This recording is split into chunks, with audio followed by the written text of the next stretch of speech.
Good morning mga ka-farm.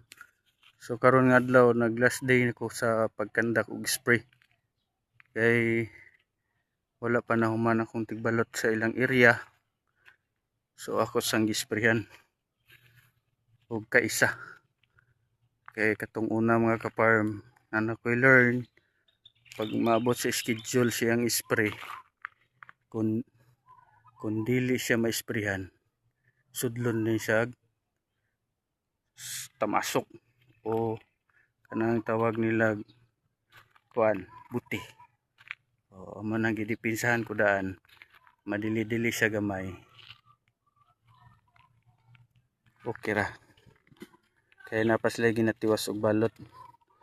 So kini mga ka-farm, gamay-gamay lang ni siya nga mangga. Mubalot lang siguro nig mga 9,000 kabalot. So ako na ang giproteksyonan daan.